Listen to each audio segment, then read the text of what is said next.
బుల్లాపూర్లో BJP నేత కోన శ్రీశైలం గౌడ్ మాట్లాడుతున్నారు. Live లో చూద్దాం. केसीआर से अपने लड़ाई, केसीआर से अपने लड़ाई वो ख्याल में अपने रख के, वो सोच में रख के आज नरेंद्र मोदी प्रधानमंत्री साहब कितना काम कर रहे। यहाँ का हमारा किशन रेड्डी साहब, यहाँ का बंडी संजय साहब कितना मेहनत कर रहे। वो पूरा अपन देखते हुए काम करते हुए उनके साथ में जोड़ के काम करना, केसीआर को पलट के मारना बोल तो अपना जो शक्ति केंद्र बूथ केंद्र का लोग मिलिट्री सैन्य के ऐसे बन के आगे बढ़ना बोल के आप लोगों से प्रार्थना करते हुए मेरे को जो मौका दिए जिला प्रेसिडेंट को, हमारा मल्ला रेड्डी साहब को, कारपोरेटर तारा चंद्रा रेड्डी की और यहाँ एमएलसी दिलीप कुमार को, स्टेज पे जितने भी लोग हैं सबको नमस्कार करते हुए ये प्रोग्राम को एक बार से जो हमारे बहन लोग भाई लोगों को भी फिर एक बार शुक्रिया अदा करते हुए भारत माता की, भारत माता की।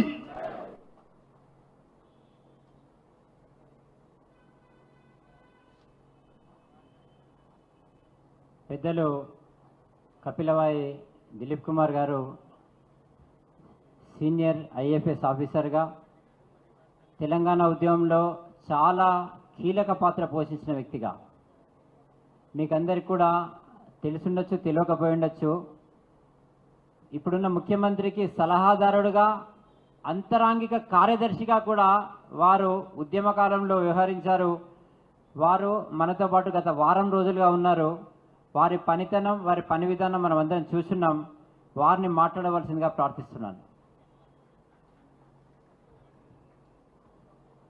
ఈనాటి సమావేశానికి అధ్యక్షత వహిస్తున్నటువంటి జిల్లా అధ్యక్షులు హరీష్ రెడ్డి గారు, అదేవిధంగా మనకు ముఖ్య అతిథిగా విచ్చేసినటువంటి మంత్రివర్యులు అనురాగ్ ఠాకూర్ గారు, వేదిక మీద ఉన్నటువంటి శ్రీశైలం గౌడ్ గారు, మల్లారెడ్డి గారు, అదేవిధంగా గిరిధర్ రెడ్డి గారు, తారా గారు, భరత్ రెడ్డి గారు, సులోచన గారు, శంకర్ రెడ్డి గారు, నందనం దివాకర్ గారు, విఘ్నేశ్వర్ గారు,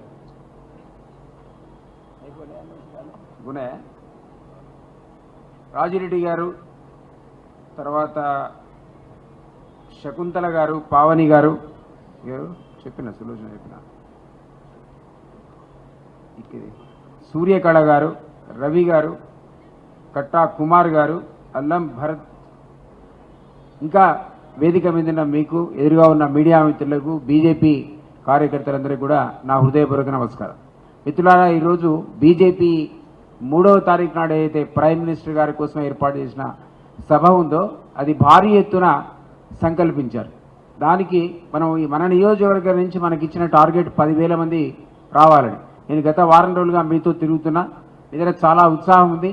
చాలామంది శక్తి కేంద్రాల ఇన్ఛార్జీలతో, బూత్ కమిటీ అధ్యక్షులతో కూడా మాట్లాడుతున్నా.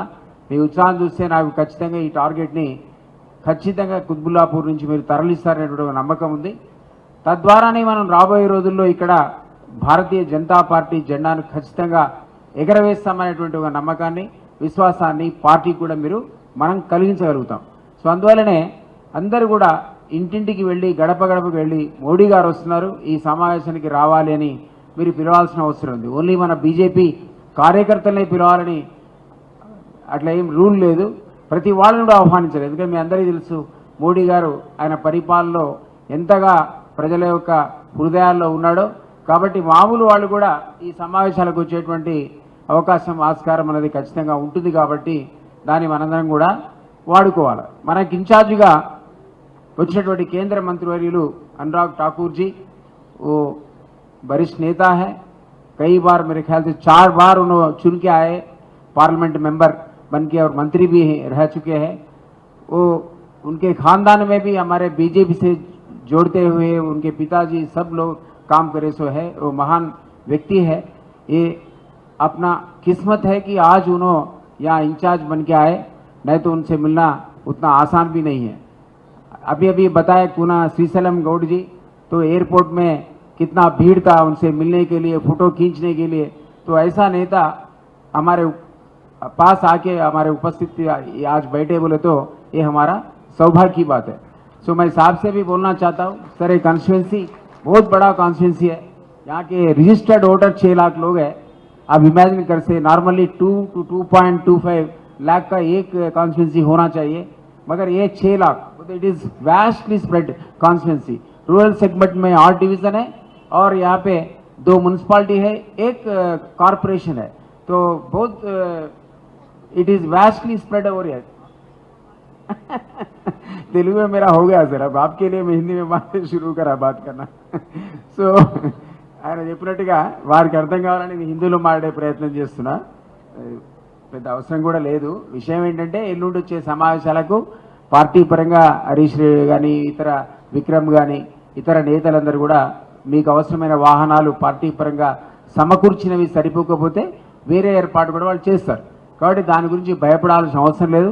గతంలో టీఆర్ఎస్ ఎక్కడో తుక్కుగూడాలలో ఇక్కడ మీటింగ్ పెట్టి దుగ్గుడాల మనం పెట్టుకున్నాం, ఏదో ఉండేది మీటింగ్ పెట్టారు, ఇక్కడ కొంగరకలాల్లో పెట్టారు. అప్పుడంతా వీడియోల్లో మనం చూస్తే మొత్తం టీవీ ఛానల్ ఏంటంటే ఇద్దరే ఉంటారు ఆ ట్రాక్టర్లో, ఇద్దరు మందు కొడుతున్నారు, పులిహోర పొట్లాలు తింటారు, డ్యాన్స్ చేస్తున్నారు. అంత అట్టర్ ఫ్లాప్ వీడియో. చాలా ఇవాళ రేపు సోషల్ మీడియా ఎంత పవర్ఫుల్ అయిపోయిందంటే మనం కనుక బస్సు ఖాళీగా తీసుకుపోతే మన పరువు తీసేస్తారు. అట్లా జరగడానికి వీల్లేదు. ఖచ్చితంగా మన వాళ్ళు మంది ఇచ్చినా తాగరు, అది వేరే విషయం, కానీ ఆ బస్సే ఖాళీగా పోవడానికి వీల్లేదు. కాబట్టి అది మీరు చాలా జాగ్రత్త తీసుకోవాలి. శక్తి కేంద్ర ఇన్ఛార్జ్ కానీ బూత్ అధ్యక్షులు కానీ అందరినీ మోటివేట్ చేసి ఆ బస్సెస్ నింపాలి. వెహికల్ తక్కువైతే వాళ్ళు అడగాలి తప్ప దాని గురించి మేము వెనకాడేది లేదు. కాబట్టి ఖచ్చితంగా మనం 10,000 అంటే ఇక్కడి నుంచి 15,000 టార్గెట్తో వెళ్ళాలని మీ అందరినీ కోరుకుంటూ, నాకు కూడా ఒక మంచి అవకాశం ఇచ్చారు ఇన్ఛార్జిగా వచ్చినందువల్ల మీ అందరినీ కలుసుకునేటువంటి ఒక సౌభాగ్యం నాకు కూడా దొరికింది.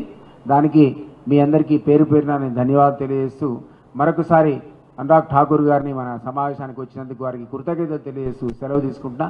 జై భారత్, జై భారత్.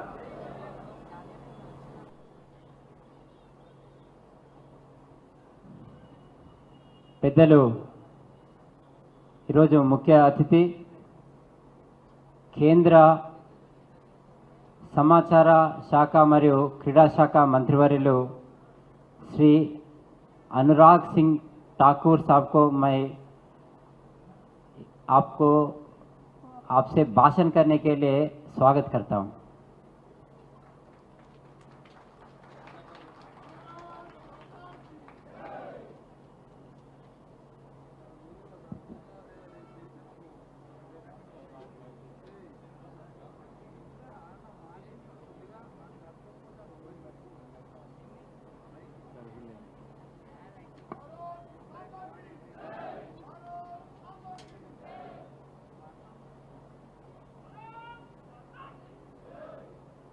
तेलंगाना में सरकार बनानी है,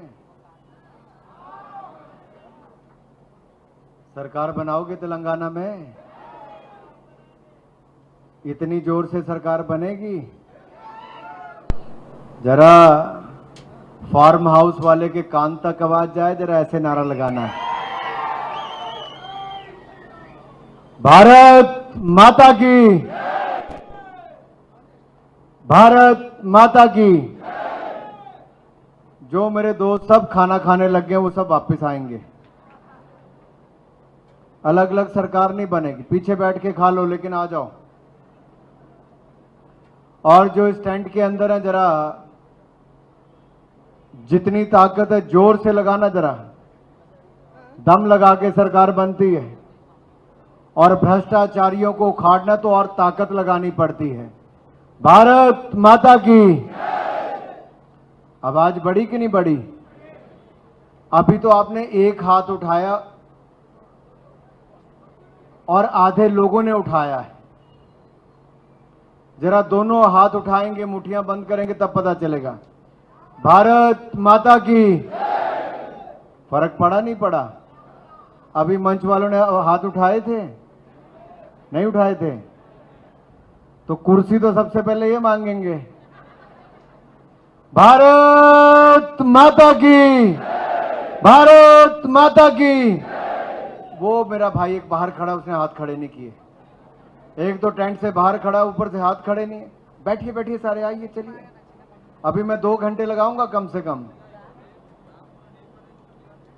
भारत माता की. जरा फोटोग्राफर मेरी तरफ की बजाय उधर करेंगे, फोटो खींचेंगे. भारत माता की, भारत माता की, भारत माता की। वंदे वंदे वंदे वंदे।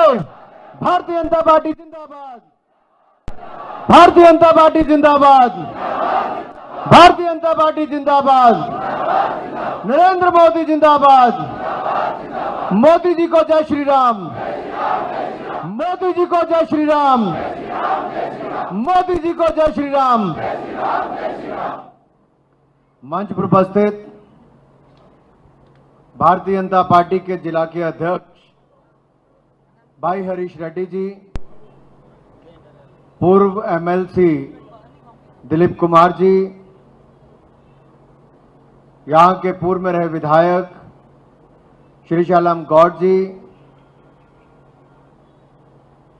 प्रदेश के पूर्व वाइस प्रेसिडेंट उपाध्यक्ष Shri Malla Reddy ji, district general secretary Girivardhan Reddy ji, assembly के convener Shankar Reddy ji, general secretary Vighneshwar ji, vice president district के राजा रेड्डी जी, महिला मोर्चा की प्रदेश की महामंत्री Sulochana ji, corporator Tarachandra Reddy ji, councillor Shakuntala ji, Pavani ji, Suryakala ji, district के vice president B Ravi ji, ST मोर्चा के district president Katta Kumar ji, minority मोर्चा के state vice president A Bharat ji, उपस्थित सभी मंडल के अध्यक्ष, महामंत्री, पदाधिकारी, चुने हुए प्रतिनिधि, आदर के योग्य मेरे सभी भाई और बहनों और मीडिया से आए हुए मेरे प्रिय मित्रों,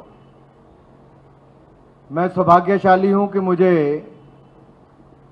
आज इस विधानसभा में आप सबसे मिलने का अवसर भी मिला है और पार्टी ने शानदार मीटिंग का आयोजन भी यहां पर करवाया है। तेलंगाना संपर्क अभियान 48 आवर्स 48 घंटे तक हमारे पार्टी के केंद्रीय मंत्री, राष्ट्रीय नेता और पदाधिकारी हर विधानसभा क्षेत्र में 48 आवर्स रहने के लिए आए।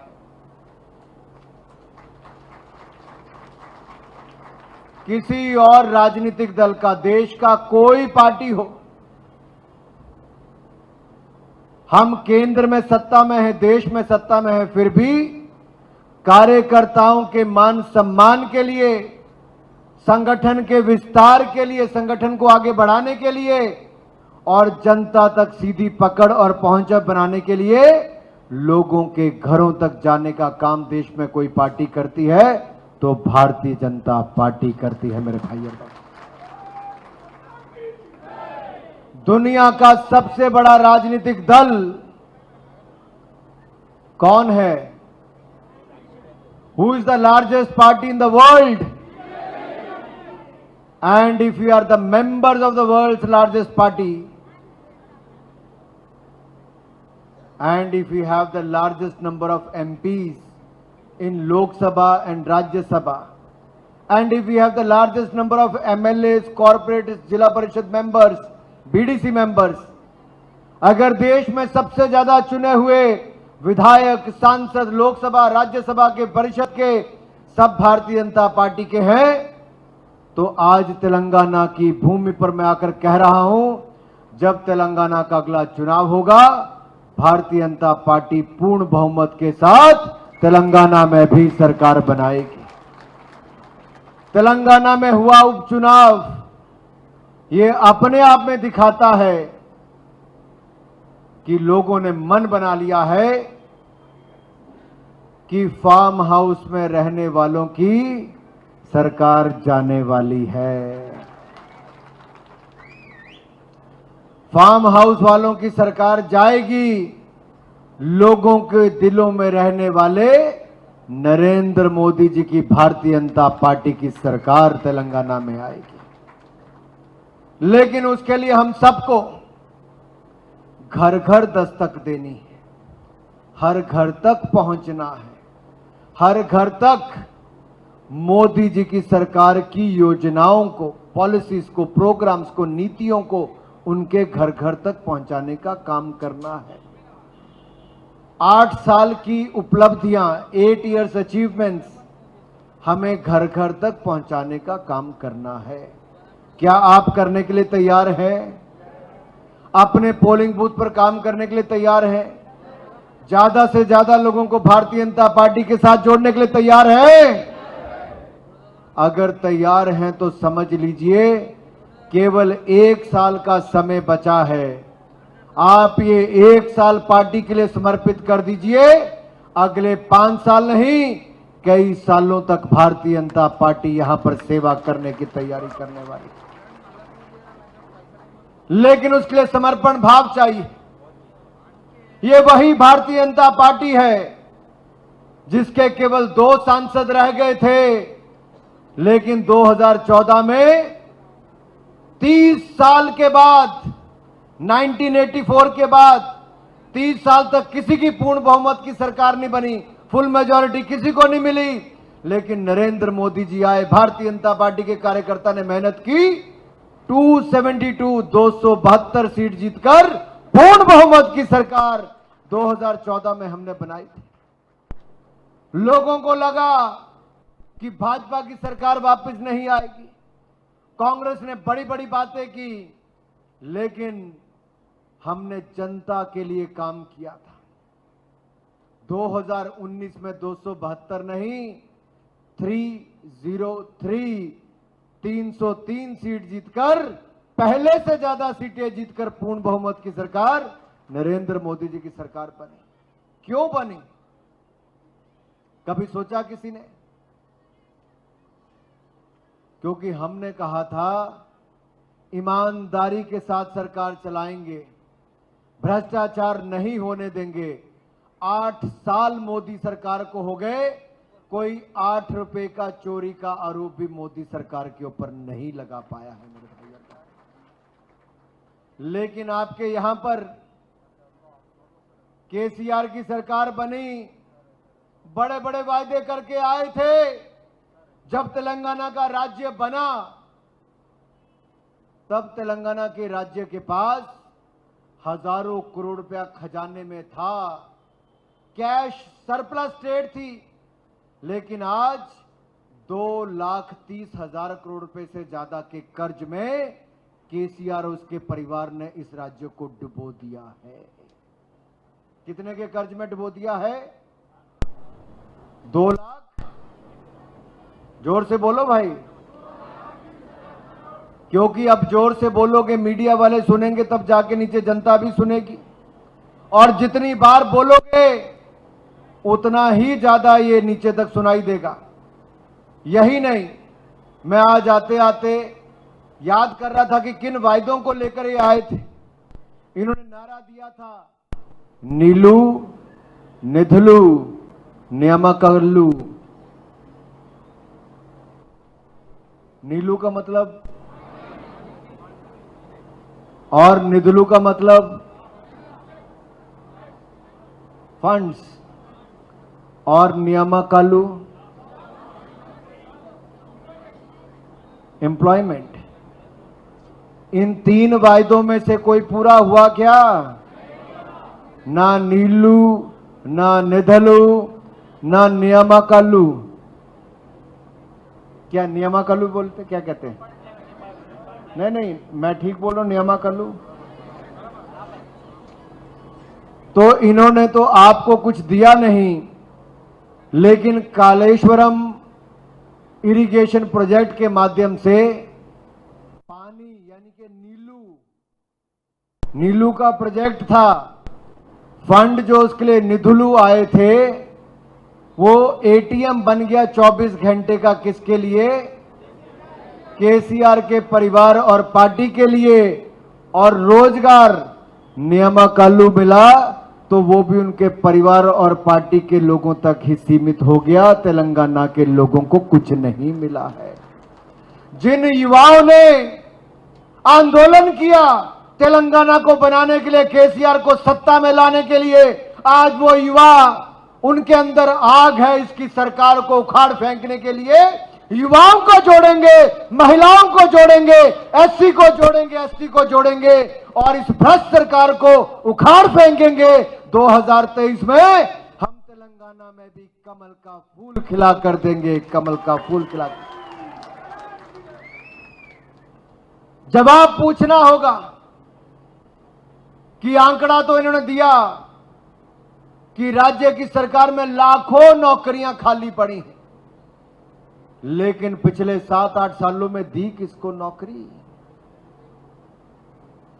केसीआर जी का बेटा मंत्री, केसीआर जी का भतीजा मंत्री, केसीआर जी की बेटी एमएलसी, केसीआर जी का भतीजा राज्यसभा सांसद, केसीआर जी के और परिवार के लोग एक के बाद दूसरे पदों पर बैठे हैं। लेकिन जिस युवा ने तेलंगाना राज्य बनाने के लिए और टीआरएस को सत्ता में लाने के लिए आंदोलन भी किया, अपनी जानें भी गंवाई, उस युवा को केसीआर के राज में कुछ नहीं मिला है।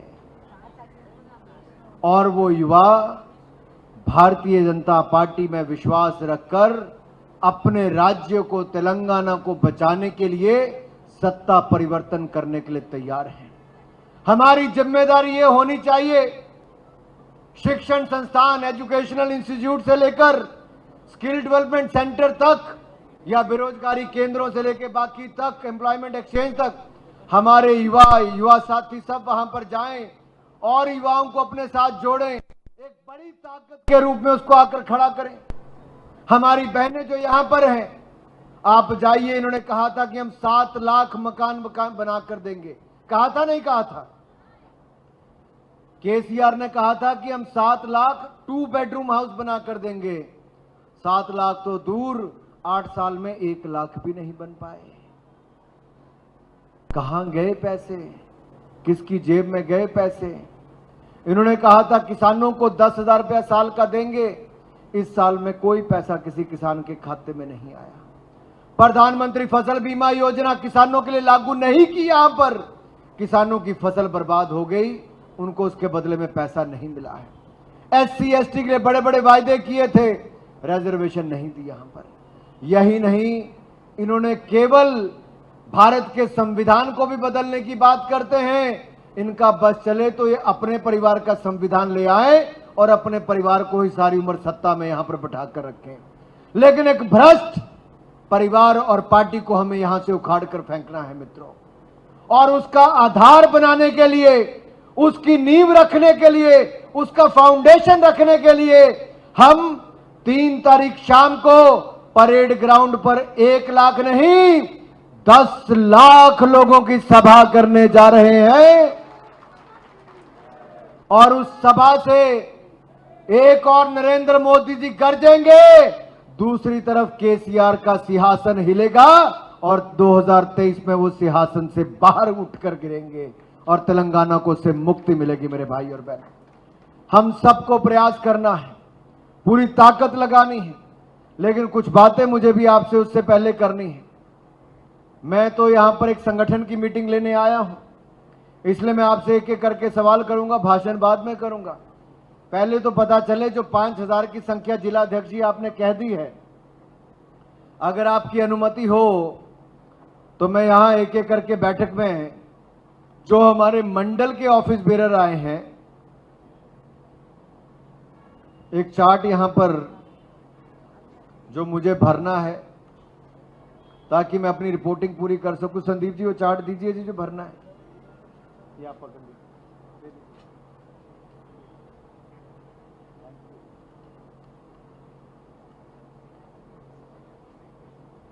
मंडल के कितने मंडल है हमारे? How many mandals? Blocks 11 president आए हैं, खड़े हो जाएं। प्रेसिडेंट है उसके अलग, डिवीजन प्रेसिडेंट 8 हैं। 8 में कौन कौन आए हैं?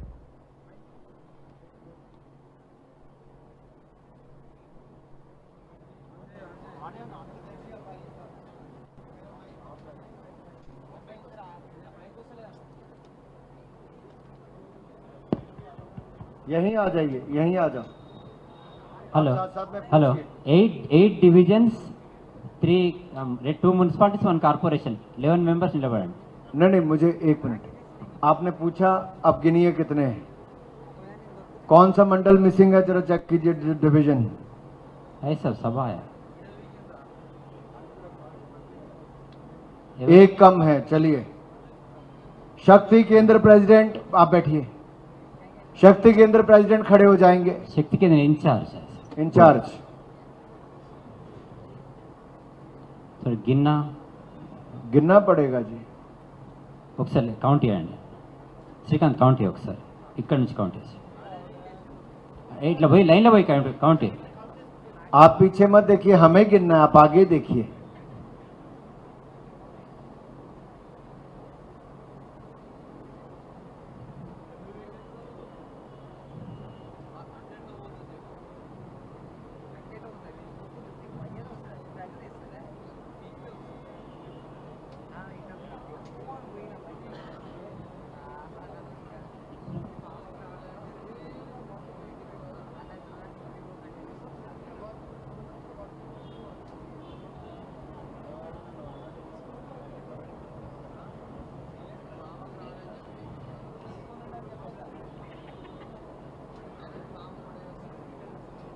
శ్రీకాంత్ హీరో లాస్ట్ 103, बैठिए,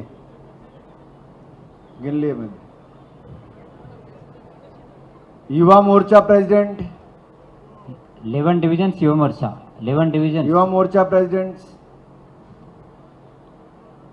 हाथ भी उठा. डिवीजन युवा मोर्चा प्रेसिडेंट, 1 2 3 4 5 6 नहीं 5. एक मर गया सर, रिसेंटली एक मर गया था, रोड एक्सीडेंट पे मर बैठिए गया. बैठिए। कितने एक्सपेक्टेड थे? 11 से. 11 में से 5 हैं, 6 कौन नहीं, उसकी सूची चाहिए। ठीक है. I need a detail of that. एक एक्सपायर हो गया, 5 हम जो दे 5 देते. नहीं आए उसकी जानकारी। సాయిరామ్ మహిళా వెంకటేశ్వర్ ఎవరు రాలేదు? దయాకర్ ఉన్నాడా? దయాకర్ ఒక్కంటి ఎవరు రాలేదు?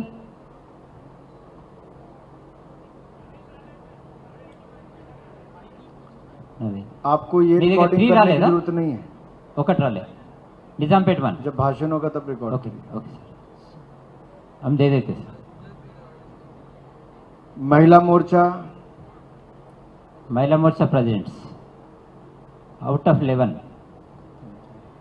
నిజాంపేట వచ్చిరా? 7 नहीं 5 ही है, 6 7 8। आप सब प्रेसिडेंट हैं? Are you division president madam? Why are you standing time and again? Who is the president, division president? Division president कौन? आप बताइए जी अपनी भाषा में, तेलुगु में बोलिए। డివిజన్ ప్రెసిడెంట్లే. మహిళా మోర్చా డిస్ట్రిక్ట్ బాడీ వాళ్ళు కాదు, డివిజన్ ప్రెసిడెంట్లు, మండల్ ప్రెసిడెంట్లు, డివిజన్ ప్రెసిడెంట్.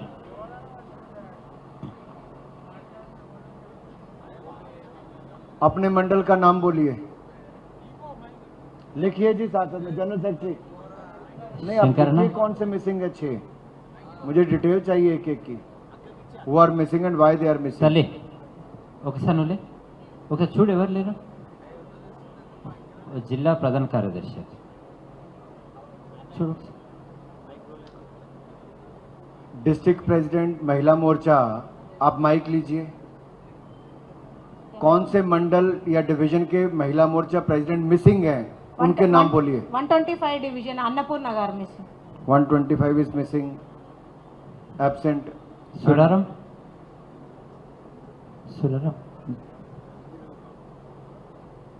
सूराराम देवी गारू missing. 130 division. Subhash Nagar Devi, note कर लो సుభాష్ आप। నగర్ దేవి రాలే. करिए नोट। రాలే కదా?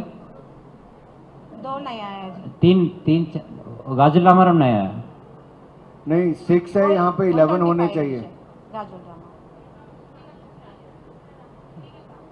దిండిగల్ కూడా రాలే. దిండిగల్ అది మన ఎంతమంది వచ్చిరమ్మా చూడు ఒకసారి. 5 6 5 4 7 absent सर. 7 एब्सेंट। एससी मोर्चा बैठिए। एससी मोर्चा डिवीजन प्रेसिडेंट, ఎస్సీ మోర్చా జిల్లా నాయకులు ఎవరున్నారు ఒకసారి కౌంట్ చూడండి. ఎస్సీ మోర్చా జిల్లా నాయకులు రెస్పాన్సిబిలిటీ తీసుకోవాలి కదా. ఎస్సీ మోర్చా జిల్లా నాయకులు వచ్చి ఒకసారి ఇక్కడ వచ్చి చూడండి.